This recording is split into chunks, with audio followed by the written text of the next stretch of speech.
Welcome to the Lair of Secrets podcast, a podcast exploring the sprawling caverns of gaming, hidden treasures of geekdom, and the unexpected intersections of reality. I'm Ken Newquist, and I'm getting ready to head back out into the wilderness again. Backpacking season is upon us. Now, if only we can avoid the bloodsuckers. They're everywhere in New Jersey. You know what? Our background is totally broken, but it's been so long that I'm just not going to fix it right now. I'd rather talk to all you guys and to you, Ken. So I'm David Moore. I have sailed the high seas and met many geeky people, and hopefully they'll come to the lair. Right now, we're a little undressed in the lair. We don't have our background running for OBS. Sorry. Had some updates, and it looks like that's one of them that went bye-bye. So today, we're going to talk about the RPG Blog Carnival, if I got that right. And we're also going to talk about switching systems and genres in your gaming group. Perhaps even switching groups and the trials and tribulations that might come with that. But first, Ken, what have you been doing while we've been away for a little while? Oh, wow. Yeah, that's a good question. Many things. I'm actually just more looking forward to what I will be doing, which right now what I'm actually doing. So you know what? I spent the last 5 months in physical therapy recovering from a strained oblique. I don't remember if we talked about this one on the podcast, but I was doing like these irregular push-ups, like unstable push-ups in like late October. And then I ran 5 miles and then my side started to hurt and it didn't get better. And so finally in November, I'm like, okay, I got to do something. So I went to physical therapy, and then 5 months later, it finally doesn't hurt, because it turns out your oblique, for those of you who don't know, is like the muscle that runs along the side of your ribs. Mm-hmm. Right. Like it attaches down to like your hip. And so it doesn't, as my physical therapist explained to me, like it doesn't have a lot of give, right? Like it's not like your like muscles in your arms or legs, where if you have a strain, it's pretty easy using weights to try and get those to move so that the strain, you can kind of work the strain out, right? With the oblique, It's like, I don't move. And so I had to do all of these contortions and like kind of iterations on different kinds of exercises where I could finally get to the point where it didn't hurt while I ran. So I haven't really been running that much over the last couple of months because I didn't want to continue to aggravate the oblique. But after 5 months, it feels like it took longer than healing a broken ankle, but I know that's not true. I'm finally feeling better, so I've started running again, and just in time, because I'm going to be going backpacking in the Pine Barrens next month, which will be April. And then 2 months after that, we're hoping to go for a 7-day trip along the Appalachian Trail in New Jersey. So the Pine Barrens in southern New Jersey, Appalachian Trail in northern New Jersey. The aforementioned bloodsuckers are the just amazing amount of ticks that live in the Pine Barrens. So we will be suiting up, covering up, spraying up, just doing all the things we can to repel the little bloodsuckers, because they are everywhere. The New Jersey Devil, nowhere to be seen. Ticks everywhere to be seen. So I thought you were talking mosquitoes, but yeah, ticks are worse. Honestly, I would take mosquitoes any day, right? Like we're going to do that for summer camp, because we're going to Rodney, which is on the Chesapeake Bay, Rodney Scout Reservation. Legend within our troop. Many of our scouts who are older had gone and loved it. We were supposed to go in 2020. We never actually made it. But because it's on the Chesapeake. But there's a little thing that happened in 2020. It got us a little off the rails. But we're going back this year. We're going to have mosquito nets. Because we have a beautiful waterfront campsite, but we have a beautiful waterfront campsite. Yes. So we'll see. I'm excited to get back out on the trail, but I'll say, like, I got into pretty good shape for Philmont. I'm still in decent shape, but when you don't exercise, but continue to eat the same amount of food that you were eating before and drinking the same amount of beer that you've been drinking before, you will gain weight. Yes. And so my Philmont stuff does not quite fit as well as it did when I went to Philmont. So I will be working out quite aggressively over the next couple of weeks to get ready for backpacking. Cool. But I'm glad I'm able to do it. Yeah. It's better than not being able to do it because of like injuries and such. So glad you're recovered. So it's weirdest injury, right? Like it's doing a push-up. Really? Like, yeah, I'm 51. That's what you do. Yeah. Yep. Yeah, I'm not going to go into my list of complaints lately. But if I'm at the gym, I might have some new stuff to watch. Lockwood and Company? Lockwood and Company. It was really good. The premise of it is it's an alternate history where about 50 years ago, the problem with the capital P started. And basically at night, ghosts come out. And this is in London, or the show is based in London. They're not real clear, or I didn't pick up on it, if it was just like a London or an England problem or if it was a worldwide problem. But technology seems to have stagnated because of this problem. Maybe it's also meant to be set prior to cell phone usage, but like there's no cell phones. They're still using VCRs. There's not, and cassette tapes and things like that. So this could totally be set in like the 80s instead of modern day. But it's in London. The only people that can actually see ghosts are kids under 20 years old or so. And that's important because ghosts have no problem affecting people over 20. You can become what's called ghost locked or ghost touched. Ghost locked is where you're kind of like psychically locked inside your body. You're catatonic. Your body's still going, but you're not home anymore, basically. And then some ghosts can stop your heart or just kill you outright. They know that being inside certain homes or things like that that don't have a ghost haunting that home are fairly safe. They know lavender scents. They burn lavender every night to keep ghosts away. Ghosts don't like that. Silver, iron, things like that. You know, the things that you would have read in like the mythology or the ghost story books in your library in middle school and high school. Those sorts of things work. Presents. Yes, the Time Life Presents books from back in the 80s. Those sorts of things would work. Now there are agencies that take care of these hauntings and such. And there's some big agencies run by adults, and there's a whole structure of how an agency should be run.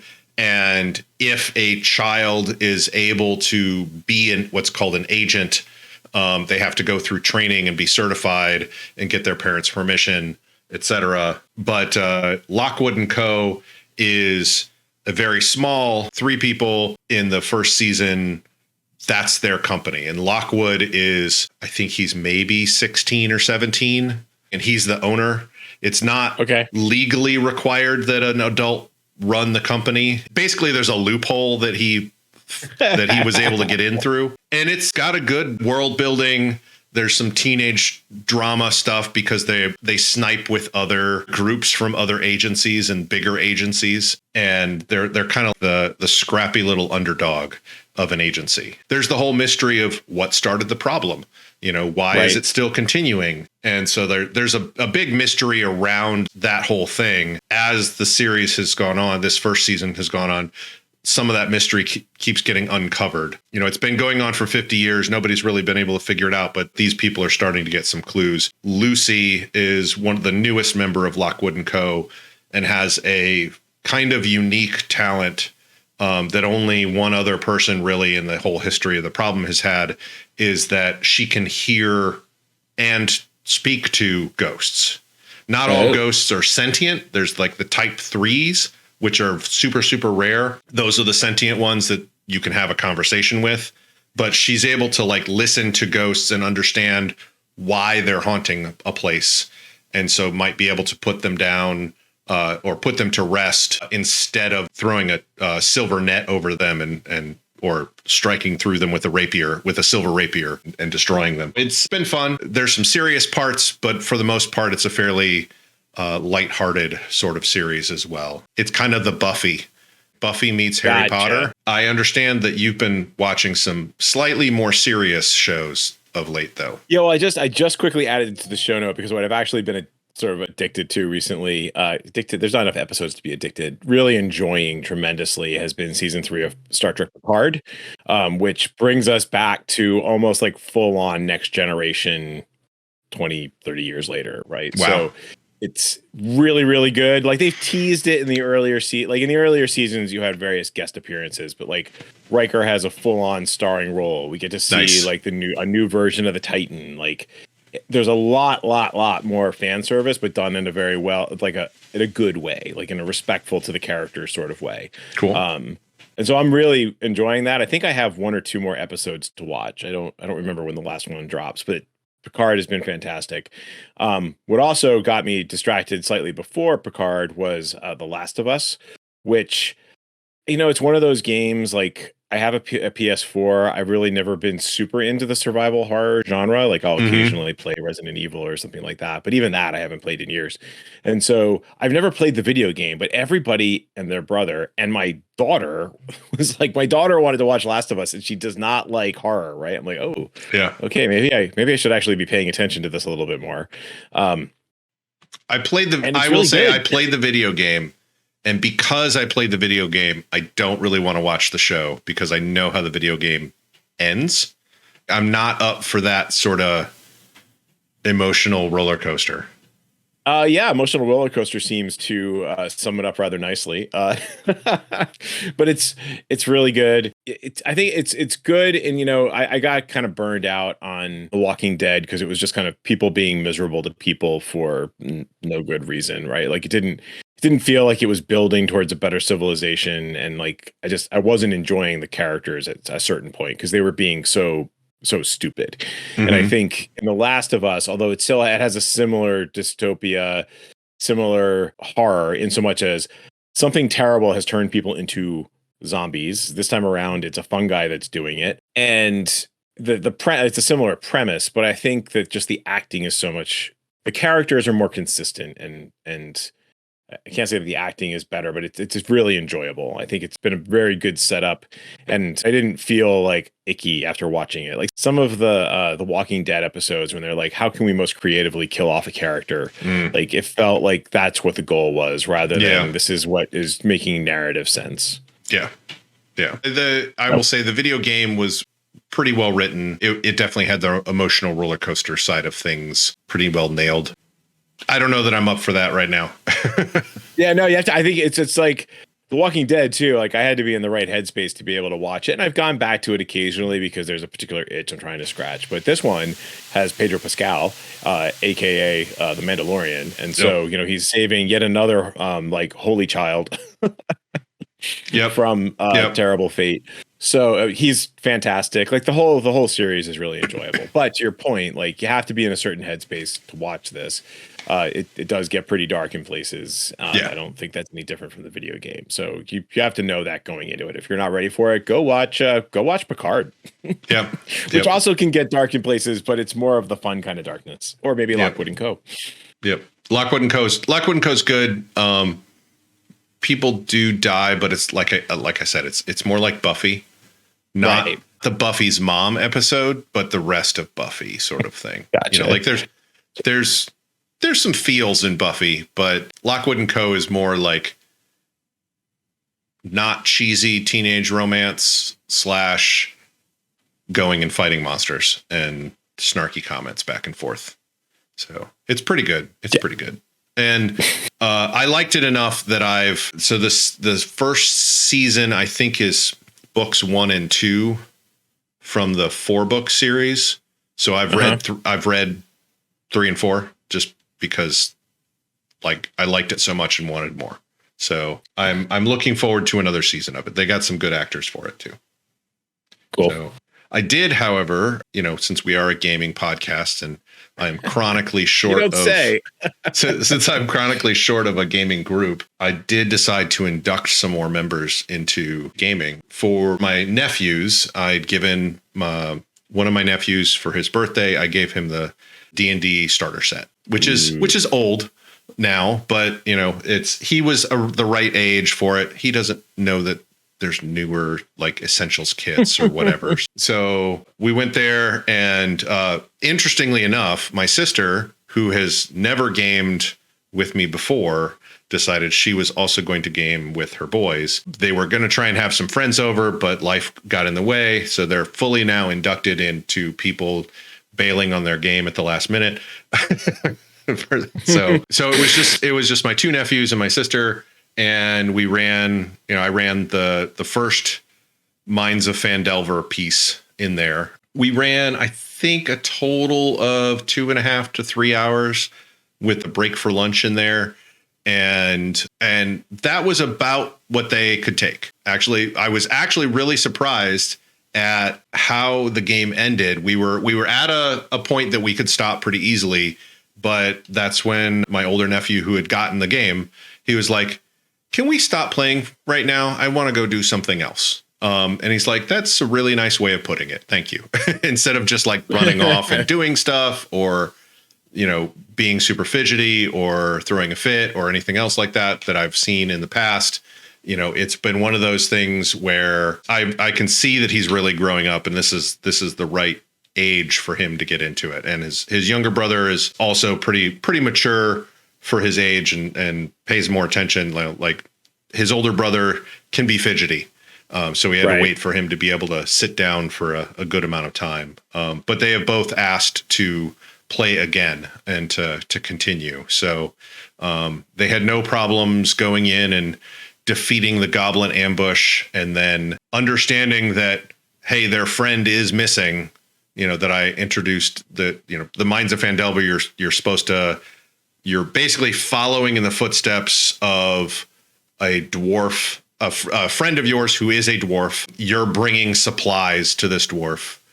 He had to go ahead and prepare some stuff. And so they found out that the goblins ambushed him, and now they are on the trail of the goblins and have found the cave of the goblins and are hoping to find the dwarf there. And that's where the game ended. So, but we went through all the character stuff. They're pre-mades, but they went through all the character stuff. They really, really enjoyed their first role-playing game session, which was pretty cool. There's some role playing, some combat. It wasn't just kick down the doors, take their stuff either. So it was good. Cool, very, very cool. Yeah, we're trying to get my son to join the Dungeons and Dragons club that he has at his high school, so that he plays less video games and more of those good traditional family value building Dungeons and Dragons games. Right. Get out in the real world and talk to people. Come on, buddy. Right. The family values games that were, almost didn't make it here because of the Satanic Panic. Yes. Yeah. So, I mean, that's like, dude, you got to go see your friends in the real world occasionally. So, yes. Yeah. Hopefully that will work out. But not for me, because I got Pinball FX, which is a pinball simulator for Switch. Okay. I think it's been out for a while. I just didn't know it. There's a new version called Pinball FX that's being released in 2023. They went like Pinball FX2, Pinball FX3, and now it's just Pinball FX, which I think is available in the Epic Store. I just did some quick Googling to see what was going on, if there was going to be a new iteration coming out. I was actually wondering if there were any additional tables coming out, but so I don't know. There's some brouhaha on the internet about how there's some sort of funky, like subscription model for the new version of Pinball FX. Oh, geez. But I don't care, because I have this one, and I was able to buy some of my favorite tables, which include Indiana Jones, released in the early 90s. I played the heck out of it. I spent way too much money on Indiana Jones pinball in college, because they had it in the student center right next to the offices of the Eagle Eye, which is the student newspaper I was an editor at, right? So like, you write a bunch, you edit a bunch. I'll reward myself by playing some pinball. I was never particularly good at Indiana Jones because it's a really hard game, but it's fun. And now I have infinite quarters, so that's cool. It also has Creature from the Black Lagoon, which is another like early 90s classic. I think it came out in 92, also located in my student union. It was somewhat better at that. Creature from the Black Lagoon had this holographic 3D image of the creature from the Black Lagoon that would appear in it. And the setup for the pinball game is that you're at a drive-in movie theater, and like there's all of these sort of drive-in movie theater things that are happening. And then if you get the multi-ball, it basically switches over to the film, and you have to rescue this woman who has been taken by the creature from the Black Lagoon. Nice. It's a tremendous amount of fun. Indiana Jones is also very fun, because it's got like this path to adventure like board that you have to balance on to be able to move the pinball through, and it has some truly epic multi-ball settings where like it just throws all the balls. Like normally multi-ball and pinball is like 3 balls. Okay. Indiana Jones will throw like I don't even know how many balls, 10, 15, like all the balls.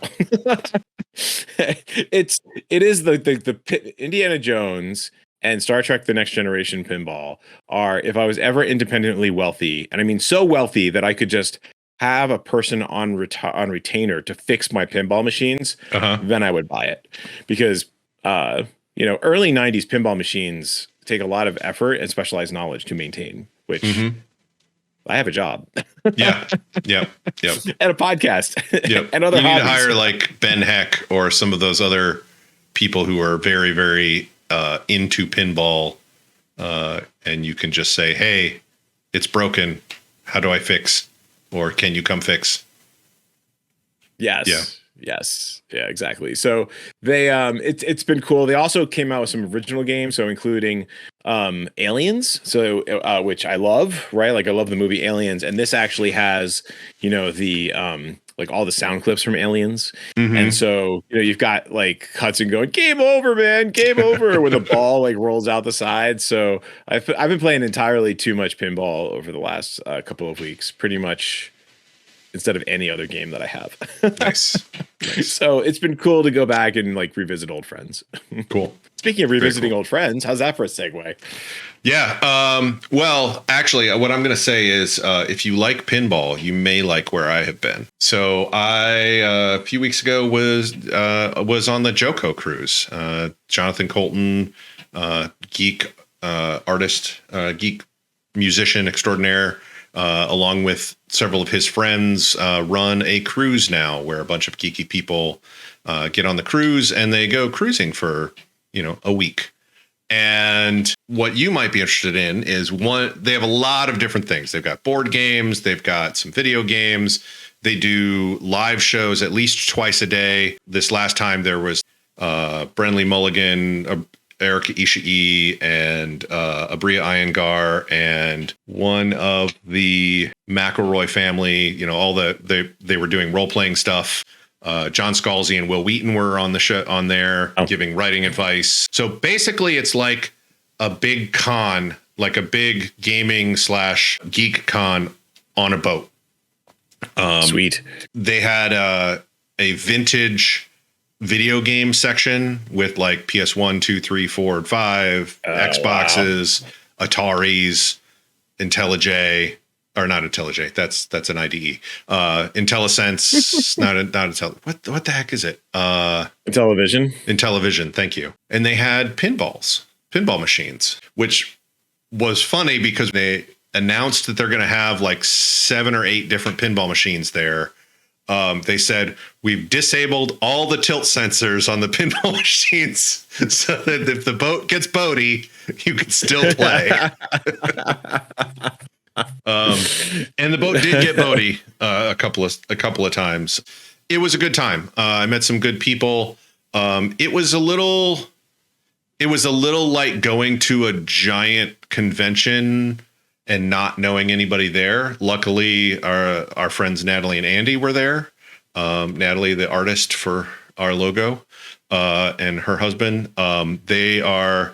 So we did know, Aaron and I did know a couple people there, but it also kind of felt like you're being alone in a crowd. We met a few people there that we would hang out again with, but it was one of those things where I would like more interactive small group events because that's how I make friends better. Right. And like if they would discount us and we would totally run a role-playing game section and like coordinate it like the board game section, I think that would be cool. Yeah, honestly, I've always struggled with that at science fiction conventions. Like I went to Balticon and I enjoyed it because I had a number of friends who were there, but like just going to panels and hearing people talk was never. It was a hard adjustment to me coming from game conventions where like every slot you're doing a thing. Yeah, me too. Like I started with game conventions. Like I went to Balticon years ago because podcasters were going there. Right. And so I would go there and I'd hang out with them, and I would go to the podcast panel stuff where I would know people in those. But the rest of the con was like, what do I do? You mean I just sit in a chair and listen? I don't get it. Where's the dice? Where's the dice? Where's the interactivity? I'd like to, So Aaron and I, we had a lot of time in the hot tub and on the Lido deck with the food and enjoying the company that we did have, and I read a lot, which I usually do on a cruise. So it was definitely a cruise, and it was a good one. We went to Puerto Rico, Tortola, and then Half Moon Cay, which is owned by Holland America / Carnival. Carnival owns Holland America. And so they own that island. So we were standing there, we were there, and that was pretty cool. And yeah, I would recommend it. I would recommend it if you can afford it. We're not going to be going on this every year sort of thing. It is about 2 to 3 times more than a cruise without a convention on it. Gotcha. So if you like cruises and you like Joco and the people that hang out on Joco, that might be worth it. But if you just want a nice quiet cruise, I would not recommend Joco. So gotcha. I would like to go again at some point. It won't be next year, but I'd like to go again in a few years. Yeah, I've always thought about it. It always seemed like it would be fun. But, I think I was never quite at the right point in my life. Now, when I have multiple kids in college, I won't be able to afford it, but I could go. Right. And that's the thing is if I were to go again, I'd like to get a couple of people that would be like, hey, we've got the time and we're willing to spend the money. Let's all go together as a group, and at least we can all hang out together and enjoy the shows. Bring a few games. And bring a few games and maybe meet some more people there. We did find a new cool game. Aaron played, I tried to play a couple of role-playing games, but it was too boaty. And so while I was laying down, Erin played a couple of games. She played 2 or 3 parts of a D&D game that she enjoyed. And then she really enjoyed the last game she played called Sci-Run. And I don't have it with me right now, but the idea is it's more or less a one-shot game. It is you just woke up, you have amnesia, but you have psychic powers. Something just exploded, and there are people after you. There are things chasing you. Doesn't have to be people. There are things chasing you. Run. That's basically the setup. The way you create your characters, one portion of it is really cool. For a convention game, you write down 4 questions about your character, and everybody does that for their characters. And as you do different scenes, you can answer those questions in game. And then as soon as anyone has all 4 of their questions on their sheet completed, that's when the game comes to an end. So you can ask what happened to my father? Or Aaron's one, which I thought was hilarious and totally Aaron appropriate, was, did I leave the oven on? And it's a very narrative focused, kind of pass the conch around sort of thing. Some people may actually answer your question for you. You're not answering the question. And sometimes you answer your own question. Sometimes you set up the scene for somebody else to do their action in. And Gotcha. She really enjoyed that. It was a lot of fun. Through the wonder of editing, nobody knows anything except for the people on Twitch who aren't watching. Yep. Thanks all. So our main topic, though, I mentioned Sci-Run. What do you do if you want to play another game? Like Sci-Run is a new game. What if you had an existing group and your group wants to switch or you want to switch? How do you do it? Right. So we were inspired by this because of the RPG Blog Carnival. It's been going on for many, many, many years at this point. And the idea is that each month blog will have a featured topic on a variety of different things. And if I were better prepared, I'd have the list up in front of me. But in any case, we're hosting Maze, which is going to be, the topic is going to be switching gears. And so this podcast is in support of that. We're also going to do some blog posts about it. And so the kind of things we were thinking about was a couple of different ways of switching gears with your gaming group, right? So the first one, as you were alluding to, is switching systems. So, by way of example, with our own group of friends, going from Dungeons and Dragons to Scum and Villainy, from Scum and Villainy to Cyberpunk Red. It's each one of those is a mechanically different system. And so it makes things a little more challenging, a little more interesting, and a little harder to kind of switch those gears, right? Because we've actually gone from let's see, Brendlewood Bay to Fate to We've had Blades in the Dark in there somewhere. So we've had a lot of different systems and some experience with this. Right. And so the thought was, how do you prep your team? How do you prep your group for this? I'm actually about to go through this with my lunchtime group because we're winding down our long-running Dungeons and Dragons campaign. We just finished our GURPS Lake campaign, and when those two conclude, we're talking about doing some sort of sci-fi, but no one's really figured out what we're going to do yet. We haven't sat down and figured out, like, well, what do we mean by sci-fi, right? What system would be good for sci-fi? So I threw out Ironsworn Starforged as like, hey, here's this thing that my other friends are playing. Maybe this is a thing for us. So I think part of in terms of switching the systems is kind of understanding what you, as the game master, are interested in running, or in the case of some games, you don't want a game master, and so you're interested in finding a game that can run without a game master because you're going to do something like Ironsworn and rely heavily on oracles and what have you, right? So knowing what you want is important, and knowing what your players are interested in is also important. You can get to irreconcilable differences there, where the rest of the group is just never going to come along for the ride, and in that case, I think you have to, maybe take a step back and find a compromise game, and then go to a convention and find another way to play that game or run that game. Or worst comes to worst, as we were going to talk about a little bit on, you might actually have to switch your group because, you're just sick of Dungeons and Dragons, or you're sick of, GURPS or whatever, and you really just want to change gears, and there's no way that your group's going to come along for the ride. Doesn't mean you guys can't all still be friends, but you might actually just have to kind of go to that extreme. So I think what we're talking about in ways of prepping yourself for switching systems, and I know this is what I've been doing. I've probably been over prepping in this regard, given the minimal amount of time I've actually spent running Cyberpunk Red, which is all of like 2 seconds.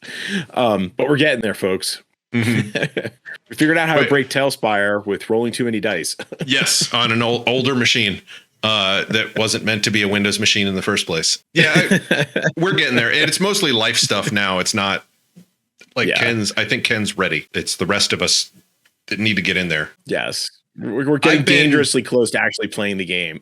Yeah, I've kind of been in both kind of camps that you kind of described there. One is the group that doesn't want to change, and then the other is the group that's fine with changing.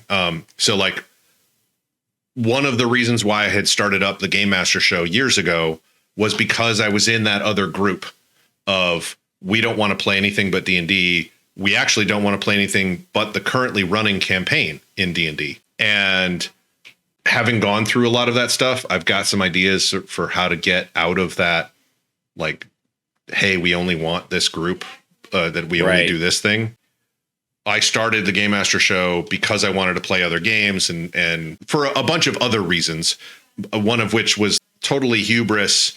There was only like 1 or 2 gaming podcasts at the time, and I was listening to them and going, this is really good, but I could do this. And so I started one. That advice I will give to anybody out there. If it's like, hey, you're interested in it, try it. It may succeed. It may not. It may last forever. It may not. Who cares? You tried. But switching between systems that much, we did basically one system every month or month and a half. We had a general episode. Then we had 2-ish weeks of actual play. And then we had like a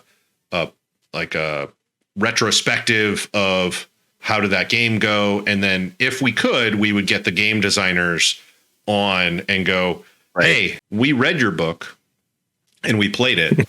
Did we play it like you expected us to play it? And in a couple of cases, no, we did not. And most of the cases, yes, we did. So, and it was also interesting from if you're going to create a game, make sure that you have playtesters and stuff, that what is in your head as the designer makes it into the book so that other people are playing it the way you think it should be played. Right. But if they're having fun, then it doesn't really matter anyway. If they're having fun playing the game your way or their way, then you've also succeeded. Because once you've published a book, you can't control the narrative after that. But on the side of the locked in group, actually, I'll let you talk for a while. I do that. Yeah, well, so I was going to say, so, I mean, I think in terms of my lunchtime group where we're looking for a new game, part of this is going to be when we're ready to do that, sitting down and just sort of brainstorming, I think maybe setting, like, what is it you're hoping to get out of this sci-fi game? And what do you really mean by sci-fi? Do you mean like post-apocalyptic sci-fi? Do you mean space opera? Do you mean hard SF? Like, there's a lot of different ways to slice and dice that particular genre. And there's going to be different games that will support that better. Like I was just reading, I think it's Coriolis. I think it's by Free League. Free League. I think Free League is publishing it. And it's Middle Eastern inspired, like 1001 Arabian Nights. Oh, okay. Kind of inspired space opera. I'm like, well, that sounds really interesting. Cool. Like that's not something I've ever played before, and I think it would be interesting to have something that's not just your typical European trappings when it comes to a sci-fi game. But that's, I'd have to kind of find out if the rest of the group is interested in going in that particular direction, right? Yeah, and if if you've got people who are like, yeah, I want sci-fi, but they're thinking Star Wars, or like you have the books right behind you. Even saying, hey, let's play Alien. You've got a wide gamut of how you could play Alien. You could play the first movie, which is very like close and horror. And there's the second movie where there's lots of guns and lots of intrigue between the humans, which is not quite the same as the first one. And it's very exciting, but it's not the same kind of horror. Like the first one is more suspenseful and survival, where the second one is almost leaning toward Friday the 13th sort of splatter in terms of that type. Yeah, and then you've got like Prometheus, in which smart people do dumb things. And if you want to play the smart people do dumb things genre, there are games that can help you with that. So I think we're going to have that conversation and figure out like, well, gee, do we go back to GURPS? Is this something we want to use with Traveler? Like there are many different games out there that could do it. So I think part of that is just having the conversation with your group about what people are looking to do and then finding the system that matches it. Yep. I'm not just going to like force everybody to play Savage Worlds because I think Savage Worlds is a great game. I think Savage Worlds can run space opera, but it's going to run a very specific kind of space opera. But we've beaten Savage Worlds to death, so I won't go down that road again. I think in terms of getting ready to run the game, I think reading reviews of the game, seeing understanding where some of the sticking points are and like where mechanically it might be somewhat challenging, reading some how-to blog posts or introductory blog posts about people who actually have experience with the game or like providing you with tips and tricks for getting started with the game. I think actual play podcasts and videos can be really helpful to try, like especially if you're trying to understand the mechanics. That is so much something like easier than it used to be, where it's like if you either pick it up at a game store or a bookstore and you just read it and you'd be like, this would be really cool, but you had no idea how it actually played. But you were just entranced with the setting, or you would hopefully be able to play it at a con and hopefully by someone who knew what they were doing. Now you've got a whole gamut of different people who are reviewing, different people who are actually playing it, watching an actual play. But there's also a heck of a lot more games out there as well. Yes. Which is great, but it also makes it hard sometimes to narrow things down too. So, and so I think when you're switching systems, I think also when you're interested in switching systems, I think something that could help, especially with people who aren't the kind of people who just like dive into a new game, like give me one character sheet, I'm off and ready to go.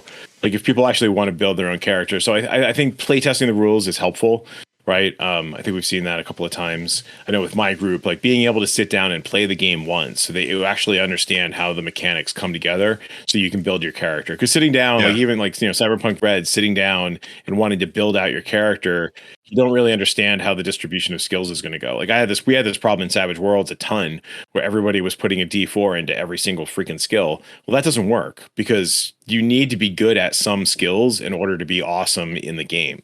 Gotcha. But you don't know that unless you play the game. I would know that because I haven't played Savage Worlds enough. And that kind of leads into like, if you have that, hey, we only want to play this one game and only this thing, you might be able to say, hey, let's do an alternate game night, or let's take a break from the game for one night. I just want to run a one shot. Right. And then you hand them characters and you run a one shot. And even if that one shot doesn't turn into a campaign, if they liked it, that gets people going, oh, maybe there's more than just this one campaign. And I really still love this campaign. Let's not end it, but maybe let's play some other things too. Yes. And I think that and talking with your group obviously is the important thing. I obviously don't have that problem right now because I don't have a group. So, but if I were to have that group again and we'd been playing like the same D&D campaign for the last 2 years, I'd be like, that would be the route that I would take. Right. Would be to say, hey, let's just run a one shot. Let's take a break for 1 week. Let's run a one shot. Maybe a couple people are out of town and we can't have our normal game. I'll run a one shot that day. You know, let's still get together. Let's still have fun. It just won't be the same game that we play every other week. And there are good games to do that with. I was just talking with you about like Sci-Run. Seems like a fun one, but like there are some games, I'm sure that Savage Worlds, like if you know, the thing is you want to come to the game and know how to run it. If you're the one running it, you're going to want to run it, know how to run it, so that the rest of your group shouldn't have to read the book to understand it. Maybe give them a cheat sheet, etc. But you know, get them into the action, get them into the role playing quick, and you take care of the heavy lifting of understanding how the system works, but hook them with the game, like the story, not the system. I think, another good way to prep for this and before you pitch it to your group is to run the game at conventions or play in the game at conventions, right? So, hey guys, that the version of Star Wars released by, I think it was Fantasy Flight. I think I have a copy of it around the here one with somewhere. the funky dice. Yeah, the one with the funky dice. That's Fantasy Flight. Yep. Yeah, Fantasy Flight. A couple of us played it at Epicon, and it was like, this wasn't quite for us. So knowing that there's games that you might want to try out, and then trying them as a group at a con is certainly another way to do it. And so I think it's just really just as a game master, often just getting the experience too. So, you go and you play those games at the con, you come back to the table, you're ready to run it. And to your point, like you're almost the salesman or the saleswoman to your group. Like you're trying to pitch this game.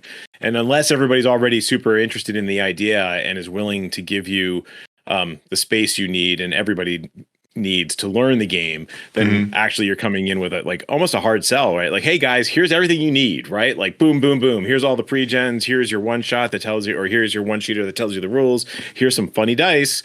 You have to be prepared, I think, when you're trying to do the salesman route. Definitely. Yep. Yeah, we kind of talked about reading reviews and Scum and Villainy to Cyberpunk Red. We didn't really talk about that per se. But what we have been doing is after Scum and Villainy, we took some time off, like the group, they did their own thing. The other people in the group did their own thing for a while. But when we were bringing people back for Cyberpunk Red, I ran with just a few of us, hey, let's learn combat for Cyberpunk, and put everybody in a junkyard and gave everybody some pre-gen characters and said, here's why you're here. And you have to get to this thing to retrieve it. And then there were people in the way. And so we ran that and it ran pretty well. And then last week we tried to do the actual easy mode. And I think while it was nice to roll up the background for the character, I think that was kind of a mistake because it was easy mode. We should have just jumped straight into it and not worried about the backgrounds, because this was the whole group getting together to learn the actual rules, not how to create a character part. So yeah, and the funny thing is, in easy mode, they talk about specifically doing it. They wanted you to generate the life path. So in Cyberpunk, you have a background, you have what's called a life path, and it describes your character. What kind of bling do they have? What kind of flair do they bring to the game? What is their societal background? how were they raised, corporate, like, you know, what's their hairstyle, what they dressed in, hairstyle. And it's meant to then inform the game, because there's multiple times during the scenario where you call that out. Oh, okay. That does make sense. It refers back to, you know, like, oh, here's a good point to bring in that adversary that one of the players has, right? As opposed to like you're making it up on the fly. And so one of our players has a truly tragic backstory. Like, I think his family was killed. His girlfriend was killed. His second girlfriend ran off with somebody, and his third girlfriend has been kidnapped. Yep. Just like completely tragic. And then the background gets you that. But the problem was we started late. That probably took us an hour to get through. Right. So if we were, you know, if it was on a Saturday and we're starting at 1 and you're just kind of like gathered around the dining room table and just kind of like goofing around, and then you take a break, eat some lunch, and then go into the rest of the game, I can see that it would work out pretty well. Right. Harder to do on a Thursday night. So I think I would agree with you. Like, it would have been better if people had just rolled it up ahead of time. I think it's useful to have, and I understand why they would want us to do it as part of the scenario, but it does cost you time and momentum. And we were also being really goofy with Tailspire. We were also trying to get Tailspire working, and Aaron managed to break Ken's computer, you know, by like, well, Josh helped. Yes. You know, when Tailspire goes, hey, you can roll 20 dice at a time, and you know, someone's rolling 3 sets of those 20 dice, and then another person's rolling a couple sets of 20 dice, and well, that's a lot for what was it, 10-year-old iMac to running Windows 10 in boot camp mode. In boot camp mode. Yeah, that's a lot. That's a lot to ask for that iMac. Yeah, we would, you know, lesson learned. And it was also good from an online gaming perspective, as we're talking, switching gears. Right, I'm not used to game mastering online. I haven't really done it that much during the pandemic. I've mostly been a player. And so part of it was like, okay, well, now I have this Windows machine. How am I going to do this? Like, where do I run can I run Discord on this computer? Like, do I need my Mac nearby as a fallback? Should I actually be running Discord on the Mac? But if I do that, how do I maintain I don't have enough network. So it was good from a kicking the tires perspective. But and it was hilarious when Aaron and Josh just killed my computer multiple times. They didn't actually kill, like they killed Tailspire, which caused it to crash, and then I respawned and was able to come back in again. The computer itself stayed up, but and we did find out that Tailspire handles that from a client aspect fairly graciously. It said, hey, waiting on GM, and then no one could do anything until Ken came back, which I think is the way to do it in an online tabletop game, because like, you know, it's like you don't want the equivalent of a group of 13-year-olds around a table, and the GM goes up to go to the bathroom and comes back, and like all the miniatures are moved, and like there's doodles drawn on like the GM's notebook or whatever. It could have gone that direction, you know, like people putting their miniatures on the tops of buildings or whatever, you know. So I think Tailspire handled it nice and gracefully. And reconnected us right away. Yeah, no, it worked out. It worked out pretty well. So, in terms of other ways of switching gears, we were going to talk a little about switching genres. So, going from say fantasy, like my group went from Dungeons and Dragons and Greyhawk to science fiction, or rather science fantasy in Star Wars. We went from what we're doing right now. My weekly game is going to be. We went from a traditional Forgotten Realms based fantasy, where we're fighting demonic invasions and what have you, to just over the top apocalyptic fantasy with my Elemental Apocalypse game. Very, very different style of play. It's like Mad Max and or super heroic. Yeah. Because you want people to dive off of buildings as part of their regular play, and feel that is okay and that they will survive the fall somehow. Where you're going was over the topness. Over the topness. You were talking about the post-apocalyptic or the apocalyptic Temple of Elemental Evil, going after to destroy the risen Temple of Elemental Evil, and that it was more like over the top, kind of Mad Maxis over the top, but also like super heroic over the top, where people falling off of buildings or diving off of buildings to do something is okay to do in games because their character will survive somehow. Right. Somehow, some way, they're going to catch themselves on the way down. Like it's kind of Fast and the Furious 9 physics, right? Like, yes, you're going to do it. Hopefully somehow not we're going to do it. Hopefully not like John Wick physics. No, like no, John Wick and others like fall off things and smash into things, but it hurts. They slow down afterwards. Yeah, no, this is different. And so it was actually interesting in terms of switching the genre. I knew I wanted it to be more over the top and more pumped up. And so I've given them, instead of inspiration die, I've given them liberation dice. Liberation dice, they get 3 of them instead of the 1 inspiration die, and they can use them to reroll anything, Cool. to including damage, to double their damage, or to change the scene in some way, add an aspect, that kind of thing. We're still funking around, messing around with that piece. And like, they were still like, not criticizing my friends. I'm just saying they were still kind of in that, like, I don't know if I want to spend the dice mode. I'm like, guys, I will give you more dice. Yes. I want you, like, I want you to do this. That was one of the things when I was running, both when I ran Fate, but also when I was running the Serenity role-playing game. I used to run it was meant to be a living campaign. Life gets in the way a lot of my gaming. But we ran a lot of games, one Gen Con of the Serenity role-playing game as a living campaign. The idea was you could take your character from game to game to game. And I think we had like 3 modules at the beginning. And the thing I wanted to make sure is the plot points, the tokens, the bennies, the fate points, whatever they were called back then, they kind of flowed back and forth like water. Yes. To make economy. Yeah, yes. To make a good economy. And that's where I think like 5th edition D&D inspiration falls down, is you don't have that economy. It's like, oh, I can only get one of these at a time. So I'm not going to spend it. I have to hold on to it when it's super important. It's like having a potion in a computer role playing game. But I'm not going to use any of my potions in case I need them for like the final boss. Right. And then you defeat the final boss and you have 107 potions. It has that same feel of, if I use this, I might not get it back. And I didn't want that. Those games, you need to have that economy, and you need to, like, as a GM, you need to encourage by like giving more out even before they've spent any, so that people are like, oh, we're going to get more of these. I can afford to spend them.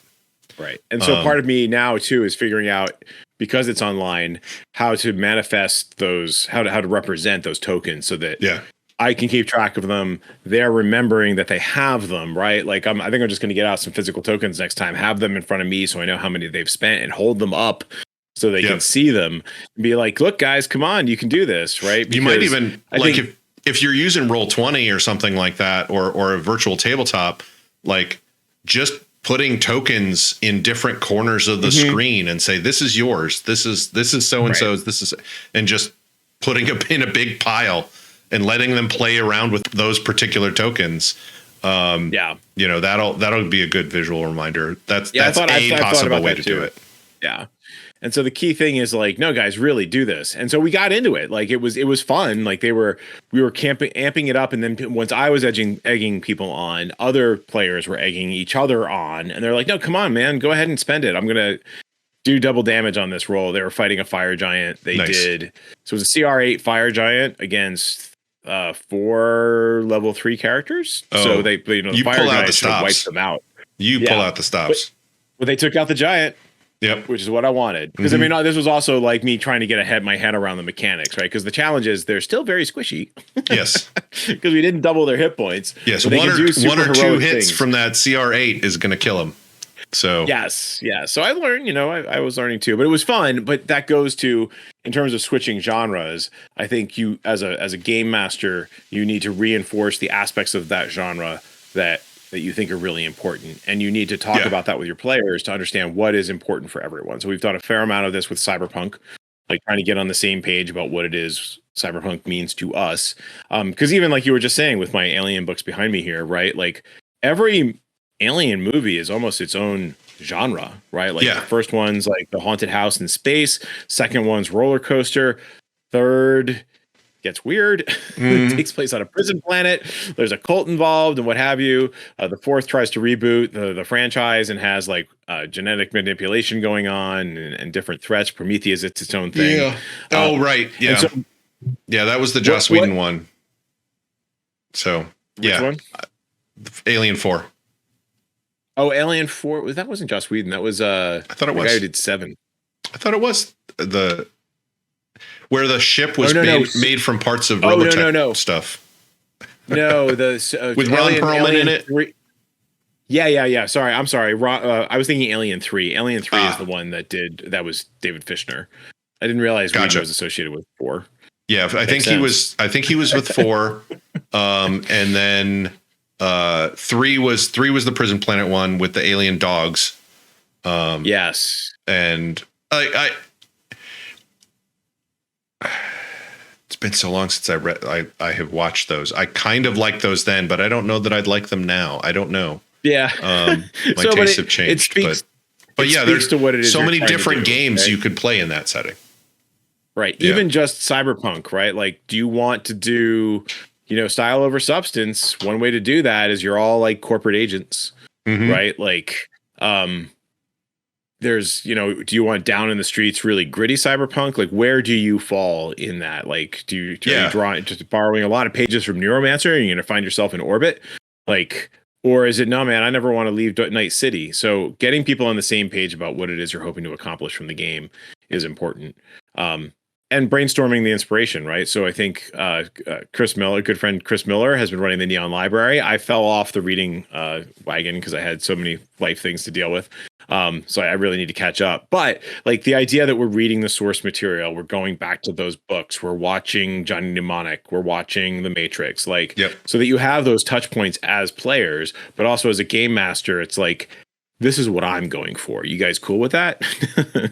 Yeah. And like, that's one of the things with switching is it is a huge amount of inertia to make the switch. But when you get there, you don't want to disappoint that group. If you say, hey, let's play the Alien role-playing game, and everybody comes into the, or even just a couple people come in going, oh, we're going to play Aliens, and we're going to be a bunch of colonial marine badasses, and we're just going to shoot the place up, and some of us are going to die, but it's going to be a hoot and a holler, and then it ends up being a haunted house in space, and they don't have guns, and it's all like dark and close quarters and all that. Like, that's a very different tone. And while they might get into it, there's a good chance that if they were hoping for apple pie and you gave them cherry pie, they might be disappointed. They might still like pie, but they were hoping for this other one. And even tone between the two movies, right? Like, there are so many quotable lines from Aliens because it's so quippy. Oh yeah, right. Like, Hudson's game over, man, game over. Right. Somebody wake up. What do you want to do? Like, where somebody wake up Hicks, right? Like, how many combat drops is this for you, Lieutenant? Simulated 2, including this one. Yeah. Right. Like, if you want those kind of jokes and you want that kind of lighter horror, I guess you would say, like, it has its very intense moments. I mean, the first time you're going to see the Alien Queen or whatever, like, oh crap, this is cool. And it has its jump scares, but it's not the same as like Alien is just a very different approach. And it would not be appropriate to be having all these quips and one-liners going off. So you got to get that tone down for the genre that you're going for and accept that everybody could be right, but we all need to be in agreement about what we're doing for this game. Yep. Oh, we've been called out for spoilers in Alien. I think the statute of limitations has expired. That's like almost a 40-year-old movie. Yeah. I hate to tell you guys. So one of the things that came up just because I've honestly been struggling with it myself right now is switching roles. So going from being a player for a while to going back to being a game master and being the game master of a weekly game or even a bi-weekly game, I'm finding myself going, how the heck did I have time to do this? And I ran Dungeons and Dragons and other games for years and years. I was always like, I always view myself as a game master first. But during the pandemic, I was primarily a player, and it's been a challenge to switch back to being a game master and to be able to figure out like, where do you find the time to do this? Yeah, I mean, as you know, like I've had a real hard time having a consistent group or even a group at all for a long time now. I'll have a game here or there, especially convention stuff, but like running a game, trying to go, oh yeah, I'll just lean on those muscles. You know, it's like riding a bike. You know, I'll just hop back on. Most people fall once or twice when they hop back on that bike. They relearn it really, really quickly. But it's not like an instant, oh, I don't have to prep. I don't have to do all this stuff because it'll just flow naturally. No, you need to remember those skills. You need to work those muscles and limber those muscles up in order to have a successful game. And the other thought in here is there's a new to me that we've always had random tables in role-playing games, but within the last few years that I've seen, they're not really called random tables, they're called oracles now, which is, I think, a better way of looking at it. It's how to come up with different ideas. And I think those things really, really help in terms of getting the juices flowing even before you're at the table. Doing that, we'll probably have a whole episode on using ChatGPT to help you prepare. But having oracles, like pre-built oracles or building your own, even building your own will give you ideas because you're coming up with things to put in an oracle and you're like, oh, this could connect to this, could connect to this, could connect to, okay, now, and then you've got a story. So I would definitely lean on those as well. And I think also going for Mr. Pipe Dream's thing of like, his question is, do you find pre-built modules easier to prepare for?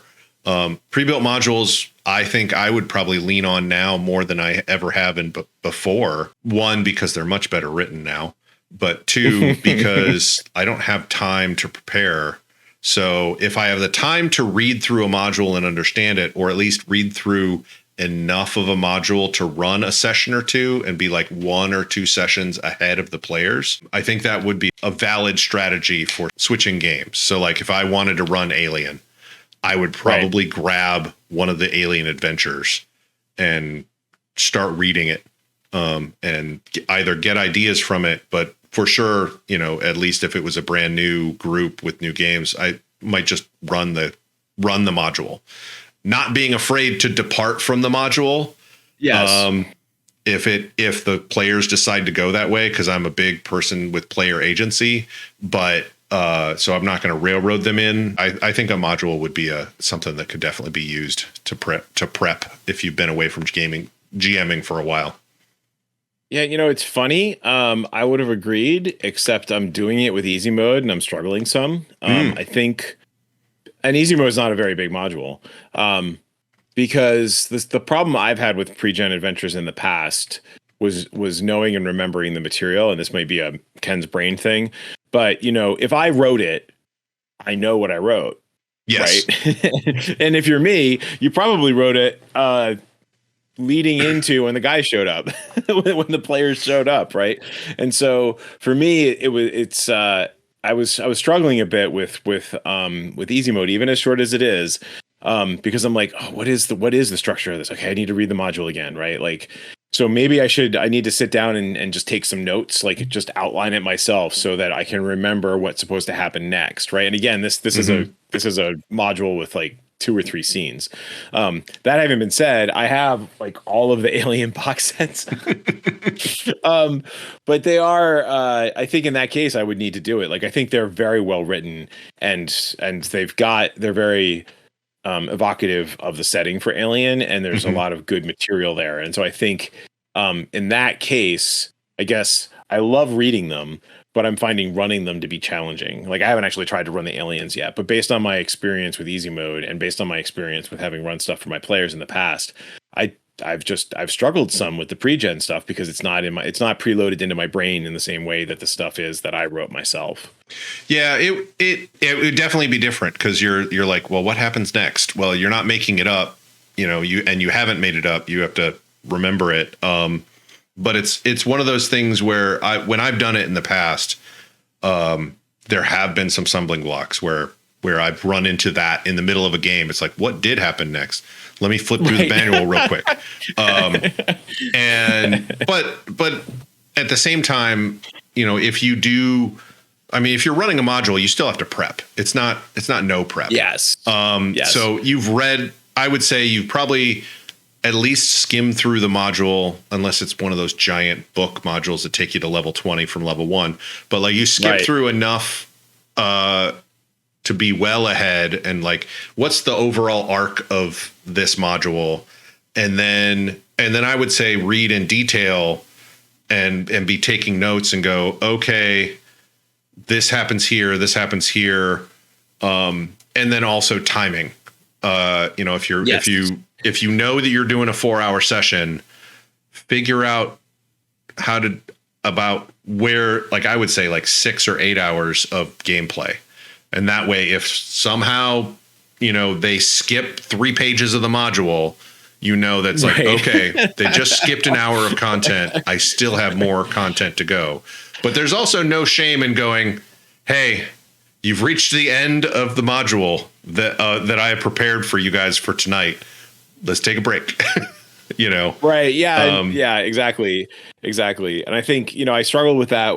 I had started running Dragon Heist for my my lunchtime campaign for a while. It's one of the adventure paths published by Wizards of the Coast for D&D. And I was like, it's a mystery. And so there's clues that you're going to have to need to lay down to try that are leading you towards the ultimate goal of the campaign.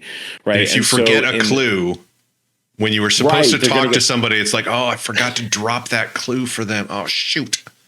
Yeah. Right. That's why I've struggled with like Call of Cthulhu and like other scenarios. Like I think the ratio, it's probably like 70% of the stuff that I've done, maybe 80% of the stuff I've done is stuff I've made myself, occasionally borrowing liberally from other games. I mean, I have this wall of RPGs behind me. But when in doubt, I would always riff. The amount of stuff that I've run canned has always been kind of limited. And it's something I hadn't really thought about it until I sat down and got ready to run easy mode. And I'm like, not only am I rusty, but I'm rusty with running pre-gen stuff. So yeah. And I will say this though, you may run the pre-gen, but if we go off the rails within the first 5 minutes and you run the rest of the game, we won't know. Yeah, exactly. Like that's the other, that's general GM advice, of running a game is like, if you and your players are having fun, it doesn't matter if you've stuck to the module. Yes. Now and your pocketbook might not like it if it was like one of those big hefty ones, but at the same time, whatever, you're there to have fun. I will say for people who are switching to a role for the first time, if you're going to game master for the first time, dungeon master for the first time, I think running pre-gen stuff makes sense. It helps you with the prep. There's a lot of stuff there, but to your point, don't think start small unless it's especially well written, and there's lots of handouts and stuff. You're still going to have to do some amount of prep. You're going to need some amount of scaffolding to help your brain. At least I do. Yeah. And I would also say, like, if you're going to run pre-gens, don't pick a mystery as your first GMing pre-gen thing, because like Ken was saying earlier, if you're supposed to drop clues at certain times, or they're supposed to like look at the door and then look back and you forget to mention that, there are problems with that. There are some games that handle mysteries a lot better, like Brindlewood Bay. But there are a whole lot of other prep stuff that you have to deal with Brindlewood Bay. But they're like, pick some shorter stuff to start with if you're just starting out, or you're getting back into GMing. Pick some lighter fare of game stuff, unless you have a lot of time to prep and are willing to do that. Right. And Mr. Pipe Dream, I don't know if you've watched Aaron game with us, but she is one of those players that also will blow up the rails, as your players generally do. So, yeah, and I think that's where I guess for me it's been easier to ad-lib when I wrote it myself, because I kind of already had like these ideas that were percolating that didn't necessarily make the cut, so I know where I'm going. And when it's a pre-gen, or like a pre-made module, it's a little hard. It's always been a little bit harder for me to riff in that. But then again, I haven't done it enough because I like writing stuff. The problem is I'm 51. Yes. I mean, that's where far less time. I don't know if this is the way you started, but like I would buy modules and read them, but I would never run them as a young player. Because I don't know, I've always been of like, well, I don't want to like run somebody else's stuff. It has to be 100% out of my own brain. But also I can liberally steal from other places. You know, that's been the way that I've always run stuff. And so it always feels like cheating to like run a run a module because somebody else did that work.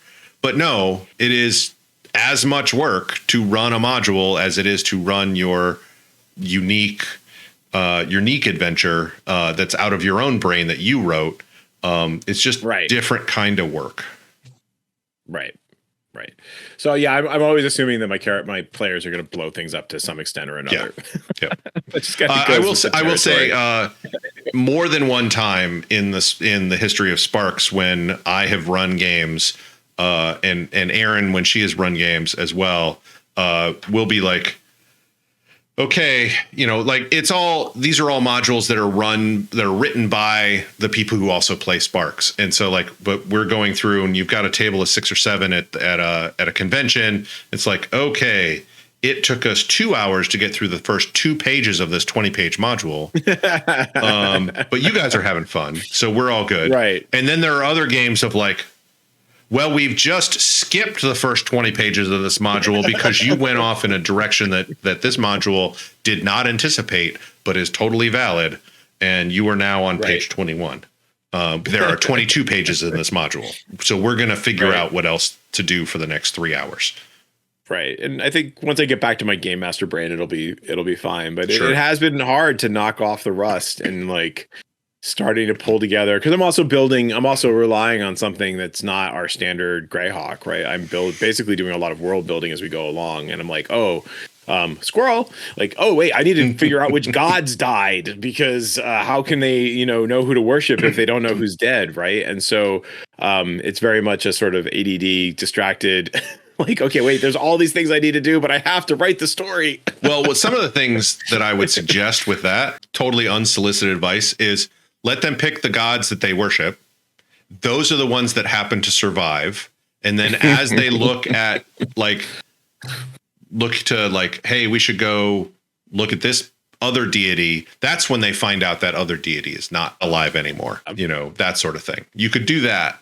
It'll cut down a little bit of your work, or you reveal in play, it's like you're going through this town, this city, and there's this burning house of worship that's burning with black fire, and it's like, oh, that's the dead god's church. It's been burning for the last 30 years, sort of thing. And that's how they find out. Yeah. Yeah, and I think there's going to be a fair amount of that. I think I was trying to do it because, as we digress, I wanted to do it in part because I was myself trying to set the tone of the campaign to be able to say, Pelor, the sun god, one of the most powerful gods in Greyhawk, no one knows what's up with him, right? Like there was an eclipse that lasted for a week, and now that eclipse happens every month for 3 days. There's the sun goes out. What's up with Pelor? No one knows. Is he dead? Is he imprisoned?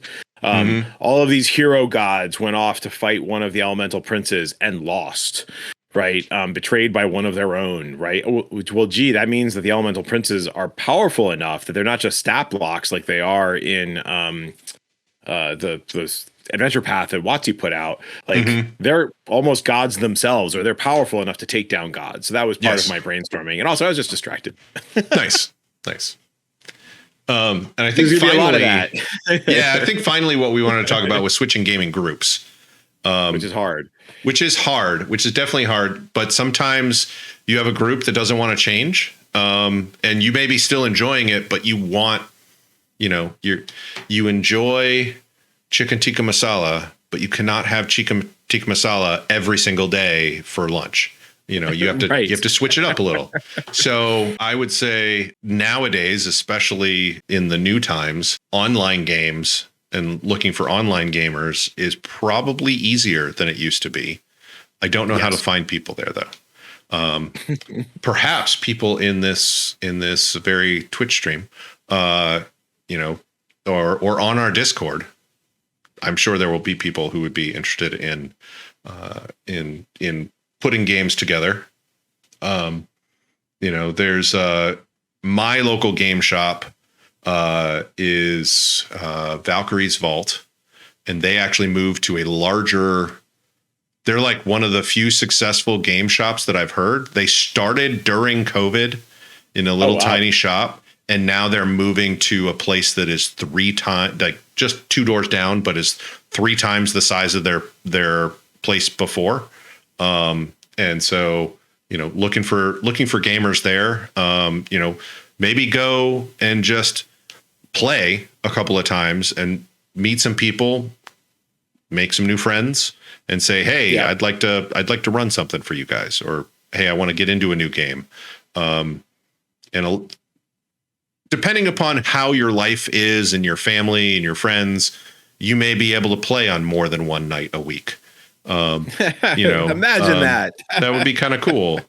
Right now, my weekends are totally taken up. But in a month, after my daughter hopefully wins nationals, which she has a pretty good chance of doing, probably more like second or third. They're not ranked first right now. They're ranked they're tied for fourth. But they're really darn good. Right. I'm rooting for her. But after that, she is done. And so my weekends suddenly free up, which they haven't been for years now. So, yeah, I think we have more options than we used to have. It used to be that you print out a flyer, you put it up at your game store, you tear off a little slip, and people call you, right? Like we still see that at my local game store. They still do that, but now there's people who are running like a venture league for Dungeons and Dragons, right? It's an opportunity to get out, meet people, like you say, going to game conventions. If you're playing a bunch of different games, you're going to meet a bunch of different people. You might make some friends. And I mean, honestly, that's how my first gaming group got together like 26 years ago when the Black Rays was formed. It was because we were at the area conventions. We saw each other a couple of times and we're like, hey, I like hanging out with you. Do you want to join my campaign? And then it just kind of like magically gelled. Like it was truly magic. And it's been amazing that we've been able to stay together for so long. But now after the pandemic, like people have kind of scattered some. If I want to have a real world game, I think we're gonna have to come up with some different options. Yeah. There's also now, I know that like Barnes and Noble runs game nights. Like there are. Oh, really? Okay. At least around us, Barnes and Noble runs Dungeons and Dragons like on Thursdays, dropping games for Dungeons and Dragons at Barnes and Noble. Cool. Who'd have thunk it? There's a group. There's a small chain, a place called Books and Brews, which has books and board games and stuff like that. I'm sure that you could go in there with a couple people and play, and then you could even have just like a little sign that says, hey, ask us about joining or something. Right. Right. It can be as easy as that. You don't even have to talk to the person. You can just have a little sign that says, hey, we're open. Right. Mr. Pipe Dream just mentioned that he was surprised to finding a group out of a local technical Slack server that he happened to be a part of. I mentioned offhand at a tech convention that I was at last year to some of my coworkers. They had done at that convention. They had done like this live, not live action, but just like a D&D game similar to like Critical Role or Dimension 20 or whatever. It was much more comedic and off the cuff, but that got us talking about D&D, and like the two people that I was with from work were like, yeah, I've always been kind of interested in that, or I used to play, but I don't play anymore. And it's like, how about a lunchtime game? And it's like, yeah, that'd be kind of cool. So I, of course, hadn't followed up yet because of just stuff, but like, I know that ability is there. That there's the ability to put on our off topic chat thing. It's like, hey, I'd like to get a small group together for lunchtime to run a game. Anybody interested? Right. So and to show my age, like 26 years ago, that was a lot harder, right? Like when I was even working in IT at a university, mentioning like I was, when I was like, I don't know, 25 or whatever, right? Like mentioning D&D and people would still kind of look at you sideways. Now I mention D&D at like professional conferences. Oh, it doesn't have the stigma that it used to have. It doesn't have this. And this is a more like mainstream conferences. Yeah. Right. This isn't even like geeky web developer conferences. This is like, you're going to like EduCause. You mentioned you play Dungeons and Dragons, and like there's a person in a suit who goes, "Oh, I'd be up for some Dungeons and Dragons." So we have a lot of opportunities that are out there. Another option is I've seen this, although I haven't taken advantage of it yet, like because I want to run games like Mothership and Alien. Like I can't remember everything that was on my list. Mutant Crawl Classics. Those places have either forums or more often now Discord servers where you can join, and they always have a looking for group. Like if you want to play Mothership, you can jump on there. There's definitely looking for group, real world, online, what have you, right? So I think there are opportunities.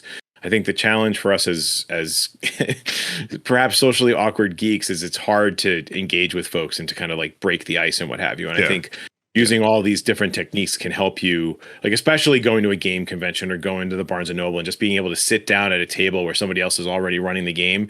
You're not organizing anything. You're just there meeting people, which makes it, like, I think easier if you're a person who has a harder time, like making friends or just like getting over that first hump of actually having to talk to another human being. Mm-hmm.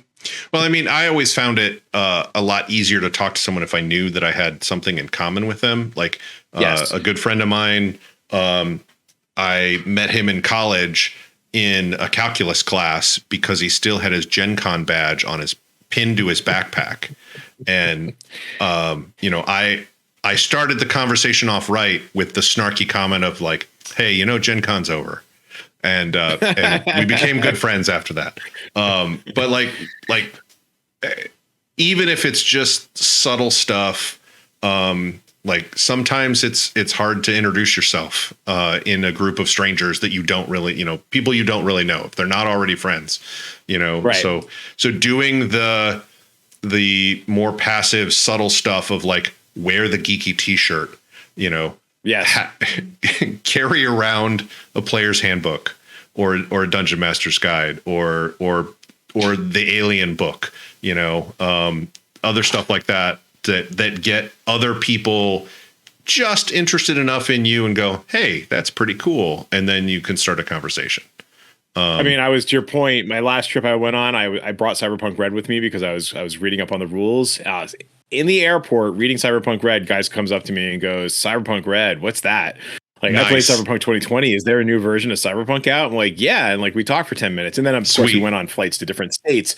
But, but yeah, like being at a coffee shop, reading the book in public, right? Like, it is now socially acceptable to read role-playing games in public. How crazy is that?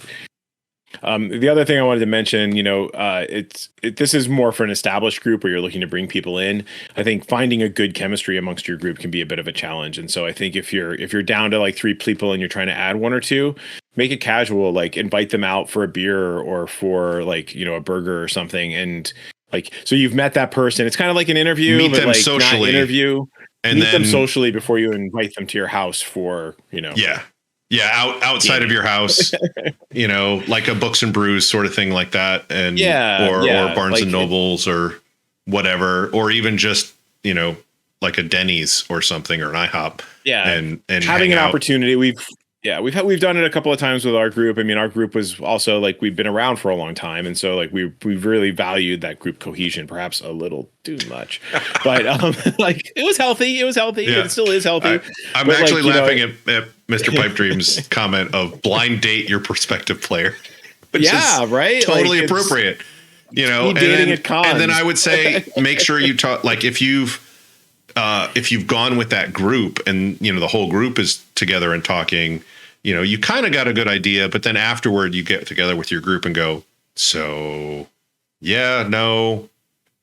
what kind of games are appropriate with this person, And it gives them a chance to feel you out too, Yes. right? Like it's a two-way street. Like there's do you gel or do you not gel? But I think that's where being able to play at conventions, especially local cons, support your local con or your local game shop, being able to hang out with folks and kind of find those people.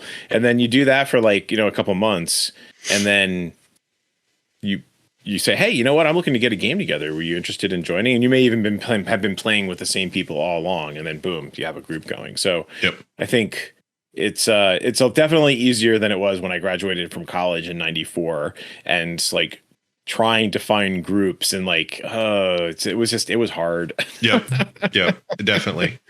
It was definitely hard. I think the Game Master Show group actually came out of a podcaster meetup at Gen Con. Like there was like a gaming podcaster meetup. There's probably like 40 of us there. And I happened to meet Mario. And we got to talking. We're like, what do you mean you live in Highland? I lived like just across the border. We're like 20 minutes away from each other. And then we started talking, and then Mario had friends of his. And that's how that Game Master Show group got together, was just talking and meeting some cool people. Right. And so hopefully we've given you some good ideas on switching gears in your games, with your games. And thanks for listening, everybody. If you have feedback, we love feedback. You can send it to us at podcast@layerofsecrets.com or via Twitter @layerofsecrets. And since Twitter seems to be having some trouble these days, it seems to be a little more stable, but then the whole blue check mark going, I don't know, whatever. I hear that we're on released all the Mastodon. source code. We're on. Oh, We're that's on Mastodon. right. Yeah. We're on Mastodon. So we are at dice.camp/@layerofsecrets.